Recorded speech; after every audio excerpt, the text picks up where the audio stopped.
everybody, Peg here for Emerald Creek, and today I am going to make a Christmas card because, hey, everybody needs cards at this time of year, right? Cards, tags, all of that kind of stuff. So I'm going to use my Tim Holtz platform and this cute little tree stamp from Emerald Creek. I'm just going to ink that up, and I'm stamping it on some Heartfelt Creations paper. And you could use just about anything for this, but I'm going to use the White Allure Softly Fallen Snow, which I know is going to be hard for you to see on this cardstock because they're both fairly light in color, but you'll see what I do to change that up. So I'm going to stamp this stamp several times because it's kind of small, and I really want to build a scene using that tree image. You know how when you're looking off in the distance, the trees kind of build layers, and so yeah, I'm going to stamp it 3 or 4 times on here, and I'm going to use more than one type of embossing powder. So right now I'm stamping with a color box, with a Hero Arts pigment ink. I like to use a pigment ink because it stays wet a little bit longer, and it's going to hold the embossing powder. So you can see now I have 2 more images, and I'm just going to heat set those, get my heat tool warmed up, and then just come in and melt down that embossing powder. Now this is really a fun embossing powder. You can almost see the snowflakes in it. I know it's hard to see on the video, but trust me, it's a really fun embossing powder. If you're looking for that snowy effect, this is a good one. So once I've done that, I'm going to get some ink, and I want to use kind of a blue-gray.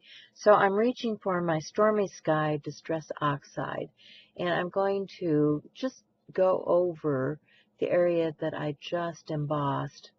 And what that's going to do is it's going to darken the background a little bit, kind of like the stormy sky that I'm looking for that's behind those trees. So yeah, I'm just going to take a baby wipe now and wipe back the ink that I got on top of the embossing.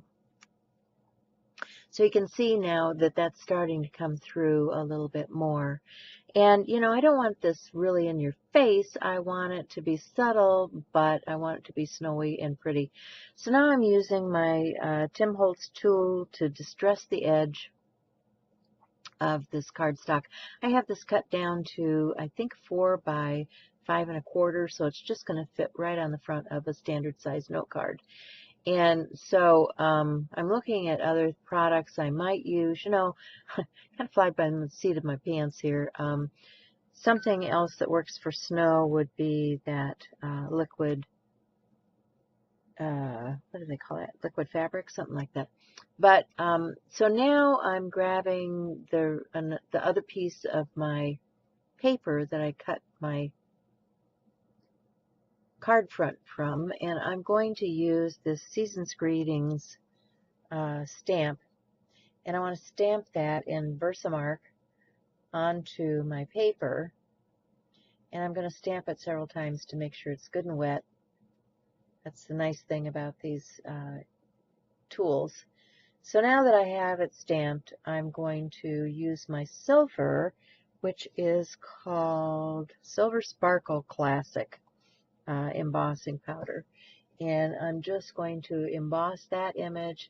It also is going to not show up real well on a pale background, but, you know, like I said, not in my face, just, you know, something subtle.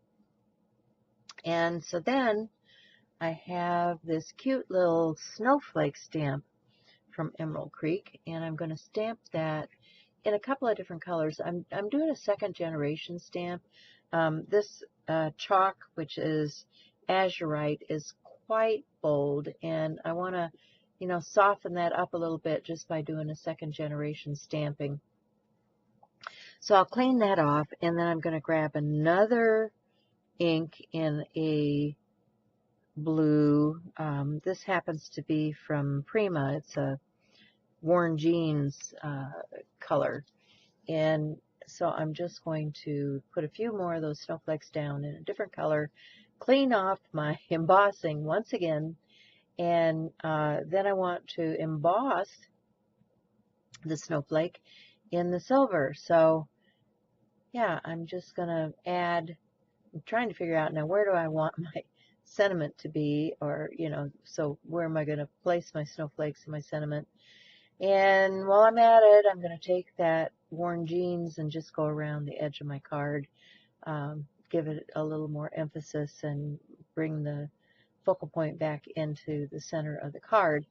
Then I'm going to use that worn jeans behind my embossed area on my sentiment to push that out so that you can see it a little bit better. And I'm thinking, okay, I think I want that on the bottom side of my card, which means I'm going to stamp my snowflake. Well, I'm going to stamp the snowflake on there too in the silver and emboss it, because why not? Those snowflakes are cute and I love to emboss. I don't know about you guys, but there's something special about embossing powder, especially silver sparkly embossing powder this time of year, right? Nothing better. So, okay, gonna stamp that a few more times, get that silver embossing powder on there, shake it off, and heat set that. And yeah, we got snowflakes and trees and rustic stuff going on here. So, one more time, gonna stamp those trees. Having a little trouble there. And so I'm just going to stamp that down at the bottom, and I'm going to also emboss that in the silver. And I think we're about done with the embossing now. So I'm just going to put the rest of that back into my container and do a little bit of cleanup here before I move on. So there's the embossing powders, and there's my card base. So now we're ready for some assembly.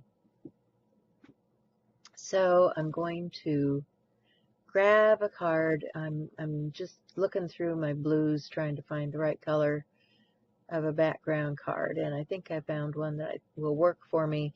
I've had this card stock forever. It's some old Basil Basics, but you know, use what you have.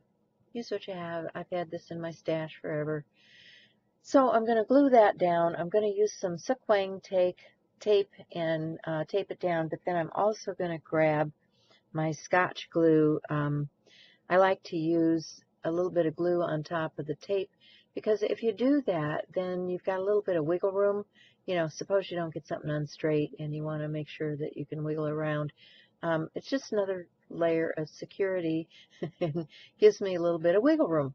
So I'm going to put that down on my card blank, and then I'm going to get some dimensional adhesive, and I'm going to put it behind my sentiment. But I remembered, oh, I need to rough up the edges of that and distress it and add some color to it, just like I did the cardstock.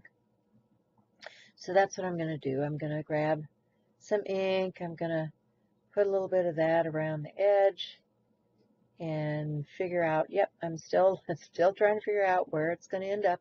But in the meanwhile, I need to get some ribbon. So I'm using some cheap foam tape I got from the dollar store here. These come in little rectangles, and yeah, it's a card. I'm not going to worry about acid-free, blah, blah, blah, because how many people save a card forever and ever? So I'm just going to pick off the back of that, and then I have some ribbon. I have a real fine ribbon and one that is a little bit thicker. And I'm going to use the thicker one to wrap around the card, and then the real fine one to loop through my charm. That's really cute little snowflake from Emerald Creek. So I'm just going to tie this off in a knot, wrapping it around my card. And then where the knot is, I'm going to take that snowflake and use my fine ribbon through that, and I'll wrap that around the ribbon, the larger ribbon, and tie it off. And then, you know, the ribbon, when you get it tied off, actually looks a little bit like a snowflake because you got a number of different little tails hanging off. So it makes a cute effect on your card to have all that pretty festive ribbon. And if you want to, you could even get some that has some silver in it, or, you know, this is just craft store stuff, you know. Anyway, that's about it from me today. I hope you enjoyed this. I hope you guys are going to enjoy your holidays. Be sure and check out Emerald Creek Dare because you might win a prize over there. And there's a whole lot of people that do the projects each month. You know, the whole design team does projects, and there's a new one coming out just about every week. So come back, check it out again, and visit my fellow artists because they've got some pretty cool stuff. So that's it for me. The links and everything are down below in the description box.